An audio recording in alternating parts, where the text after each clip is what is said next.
La loi ne l'interdit pas. Dans les rapports entre les institutions, il y a ce qu'on appelle la moralité.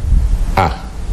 La moralité. C'est-à-dire que, et d'ailleurs, il faut aller voir la jurisprudence française et les règles de pratique parlementaire qui s'installent là-bas.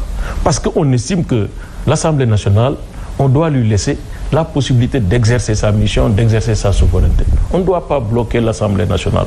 Cette motion de censure, de deux choses l'une.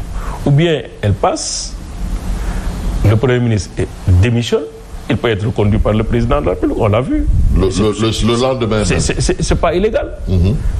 On peut discuter demain, c'est pas normal, etc., sur les valeurs. Mais au fond, il n'y a rien qui empêche. Donc, il n'y a pas de problème. Maintenant, convoquer une session extraordinaire dans l'optique claire, parce qu'aujourd'hui, quand on voit les commentaires et ce qui se dit de ce camp, c'est clair qu'ils ne veulent pas de cette session extraordinaire. C'était un bluff, c'était juste pour paralyser l'Assemblée nationale en attendant de voir maintenant comment faire pour que, à partir du 12 septembre, on peut, avant d'ailleurs, parce qu'il y en a qui théorisent cela. Mais avant le 12 septembre, ils vont faire la dissolution. L'Assemblée sera dissoute. C'est pourquoi, encore une fois, je dis, on est un grand pays. On doit être dirigé par de grands hommes. On n'a pas besoin d'artificiers. Et cette gouvernance n'est pas une affaire de pachyderme. Il faut que les gens se calment. Le Sénégal traverse des crises extraordinaires. On a une crise économique, une crise sociale. Je pense que nous avons besoin de sérénité et de tranquillité pour envisager de manière beaucoup plus sereine le futur du Sénégal. On ne peut pas continuer comme ça. Pachyderme, est-ce que le mot n'est pas trop fort? On dit souvent l'éléphant dans un magasin de porcelaine. Et c'est ce qu'on a aujourd'hui? C'est presque cela. Oui. Parce que vous voyez le Premier ministre, à chaque sortie, vous retenez quoi? Honnêtement, qu'est-ce que les Sénégalais retiennent? Est-ce qu'ils nous parlent de pouvoir d'achat? Non, on retient. Est-ce qu'ils nous parlent du logement? On retient une volonté de rupture. Mais une volonté de rupture, en quoi? Qu'est-ce qu'ils proposent? Où est le projet fantomal? C'est quoi? Qu'est-ce qu'ils nous proposent honnêtement?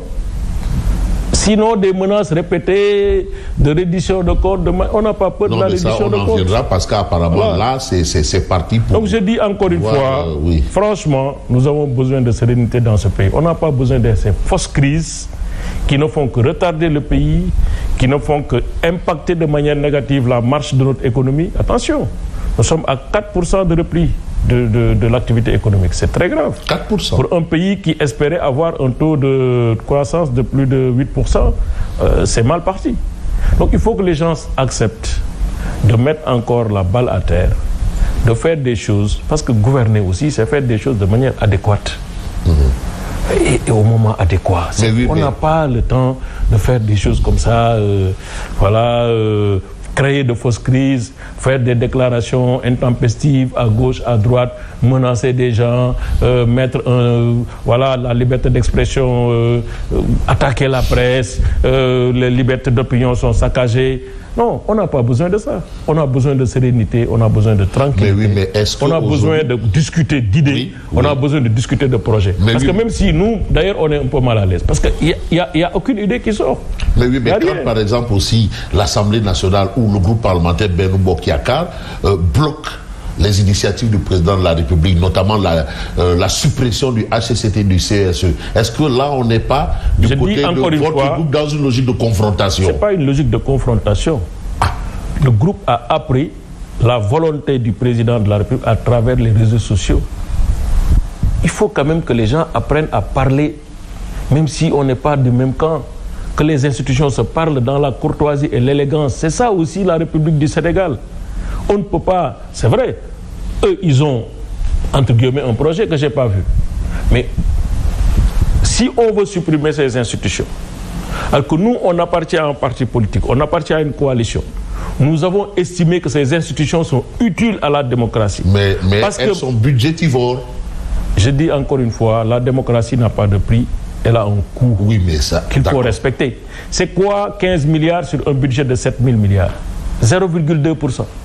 Aujourd'hui, depuis 2012-2013 jusqu'en 2023, le président Macky Sall et son gouvernement, mais il faut exécuter, il faut examiner le budget pour voir.